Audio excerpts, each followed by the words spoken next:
Watch your mateys, how the devil are we? I know that I said you wouldn't hear from me unless I made important breakthroughs, and though this isn't exactly unknown or new, I solved a problem I had in getting it to work. So I thought to myself, I know who would want to hear about it, and then yup, I thought of you. So with no further ado, let us discuss the power of compositing. Compositing is a bit of a bastard, I will be honest, and so I am counting on you chaps to help me with ideas to improve on this approach. It is the best and fastest I can offer for now, but the results are pretty good, and let's discuss that now. What we are looking at first is the original video clip before I do the compositing.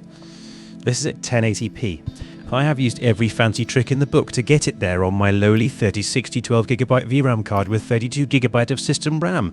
Now, you will recall from my upscaler video, I can fix this very easily using two methods to fix faces at a distance issues. But we have a different kind of problem here. I need to keep consistency. And as you can see when comparing my characters to the results, I have lost character consistency. And for some reason, despite prompting it, loves to turn my men into women.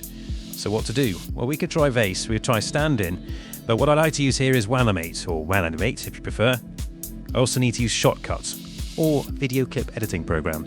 Shotcut is, of course, open source. And then finally, I use DaVinci Resolve, free version, to do the final composite. You can, of course, use whatever you like, but there is a huge time cost. Even so, the results speak for themselves, and here was the result. Ignore the background fails like horse shadow and crappy trees. This was test and measure. I also could improve the main character on the right, and probably will. But let me show you now exactly how I got to this. In fact, first, let me show you some of the things I tried that failed, because this is also important stuff. I don't think it is just us low VRAM guys that will run into this problem. Why?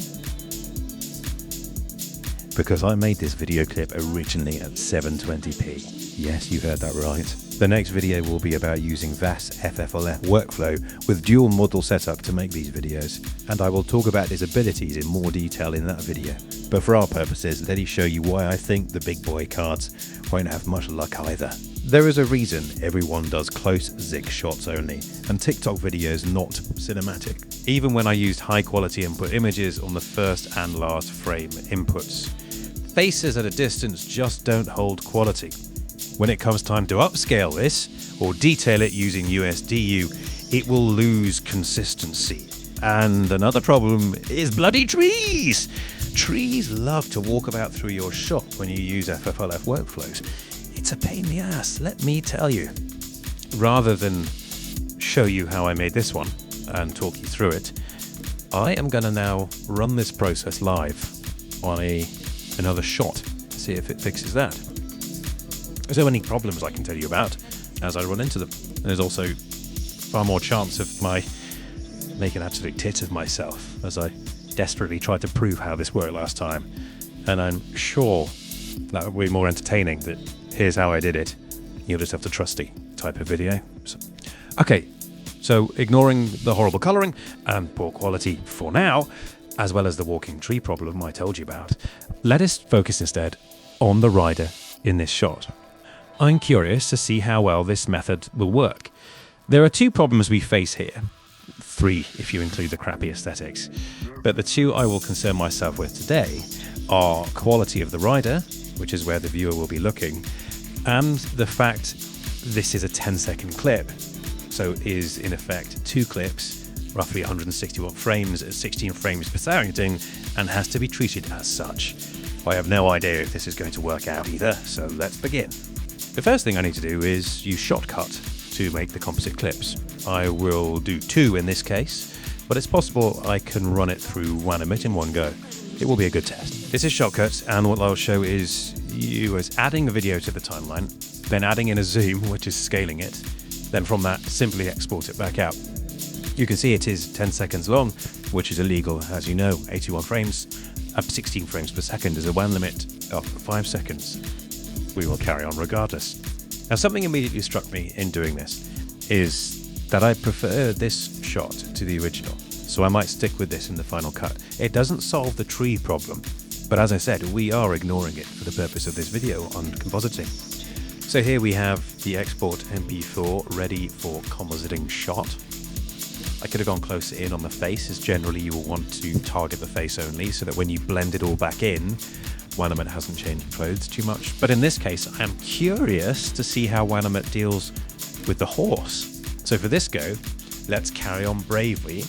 There's not to make reply. There's not to reason why. There's but to do and die. The Charge of the Light Brigade by Tennyson. I won't be able to video record this as I run it because it's VRAM heavy, but we'll show you screenshots. But this is the masking setup for Wanamut. First, you will notice this is the old version of Wanamut, and Kijai has improved the method, but I haven't updated it all yet because I am busy trying to work on my Highwayman project. What you are seeing here is straightforward masking of horse and rider. I don't really care about the face capture as it seems to work without it in this context. And the reference image is the entire horse with rider, and I have already removed the background, so have disabled the node that would do it. It also adjusts it to size with the resolution. No idea if that is correct or not, but it's been working okay so far. So things to note, which this first version I found if I set the window to anything above 77 frames, in the Wanamut node it goes mad. All that does is dictate the crossover point for the rendering block sizes, and you will see that shortly since this is a 10-second clip I'm pushing through Wanamut. The other thing to note here is the T5 text encoder is the cached version, and I did a video on why that is the one to use. This is of course a wrapper workflow, not a native one. My prompt is simple, because I like simple prompts. A man on a horse. No room for mistakes in that, surely. Is that modelled next? And there is the FPH E5M2 that I have religiously been using of late for my 3060. I have also left the Relight LoRa in. That should balance the light on the results. The Litex 2V, as you know, is just for speeding up the process.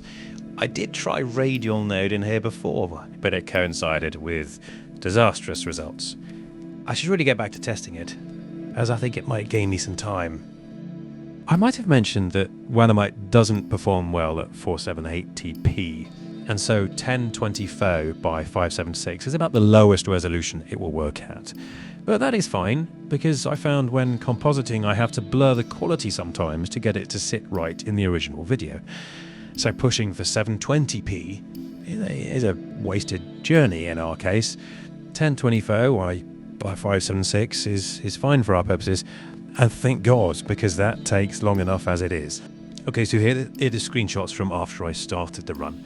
Just a reminder, this is a Wanamut workflow, and we are trying to put our original horse riding character back into a poor quality blurry video that we have masked out. In this case, it's a subset, a zoom in of our original video. What you see here is the T5 text encoder, and it is caching its wisdom out to a local folder, so if I have to run it again, it will not reload it unless I change the prompt. And here you can see that roughly 10 seconds is actually just 153 frames at 16 FPS, and our 77 frame window setting is forcing it to run over 3 separate runs. This is how we can run longer video clips through a Wanamut model using a wrapper workflow. That means it will have 3 seam points. So let's see how that looks when we get to the end. The 6 steps is there because using the Litex 2V LoRa, I can reduce the run to 6 steps. Maybe I could reduce it to 4 steps to save a bit more time. I haven't tried. So as into the run, you can see my GPU blapping away just fine, and the shark fin effect of the T5 encoder doing its job of offloading once it had cached itself, thus giving us a little more headroom. It's going to be 15 minutes for each 77 frame block window, so that is a whopping 45 minutes for a single mask run. Consider what I showed you at the start of this video, where I was doing 5-second video clip composites for 4 different characters. Yes, each took 30 minutes, and I had at least 2 fails during that process. We are back to my formula, and it is a concern given just how long this takes to complete, along with just how many faces of distance shots I am going to have to do this with on my Highwayman project. Yes, I am wondering if I will bother, but that isn't the point. Today is a proof of concept day. That we can achieve results. How long they take will be a question for another day. Though I will mention that at this point Sora 2 came out, and I immediately recognised that it could potentially kill off open source offerings. I don't take that lightly. Its abilities were phenomenal. But by the time OpenAI had decided to nerf the crap out of it for the public, it became almost unusable. But at first, I could not access Sora 2 from Australia, so I asked someone to let me know how Sora 2 did with my horse rider. And here is what they sent me.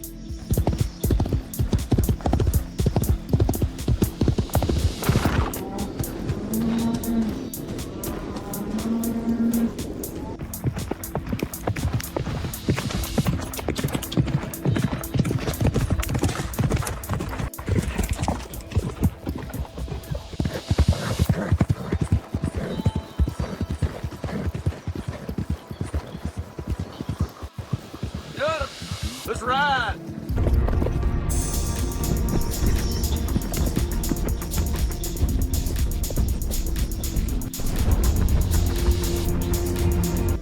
I was a bit scared. It wasn't doing characters, but it was doing some good cinematics. And when eventually Sora 2 let Australians in, this is what I got. Which is fine, because this means we are safe for now. Open source will keep the interest of the herd. For now. So back to the matter at hand. Compositing. And I got to the end nice and early. I guess the second runs always are quicker. And now let's look at the result. It's not too bad. It's not too great. An interesting issue for some models is horses galloping get turned into horses running, more like people, and it has done it here. The quality also is pretty poor, but that is because I went for full horse mask swap out, and not just face. I guess now it is time to show you what I do with this in DaVinci, and to be honest, I have no idea how well this will work. Let's find out. So here we are in DaVinci, and I won't go into the entire process, but it took me about 5 minutes to do this from loading it up. You have both clips. The top one is the one I just ran through Animate, and it's been zoomed to fit, and as you can see, doesn't appear to have too many artifacts. The cropping is where you address all that, along with the softening, which as you can also see as I switch back and forth between showing the original and the composited take, I have cropped out the horse's legs, so the original galloping remains. I wasn't sure if it would work, but it did, even with the camera movement. What I am showing here is a comparison of still frames as it switches between the original video on the bottom and the composite insert on the top.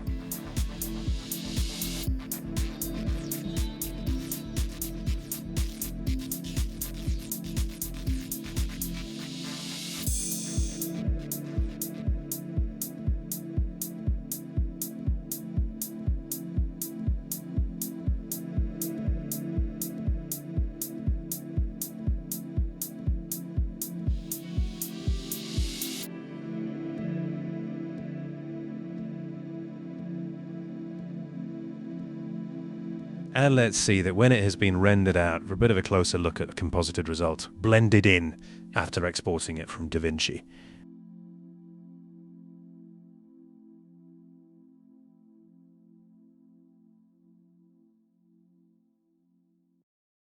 And that is about it. I think this method works. I might even blur him a bit, as the mind will fill in the details more realistically that way. Hope that gives you some ideas.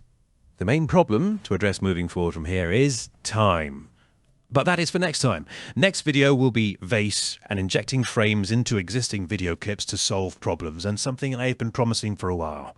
That will be in a few days, so until then, don't you go changing just to please me. Ciao for now, bambinos.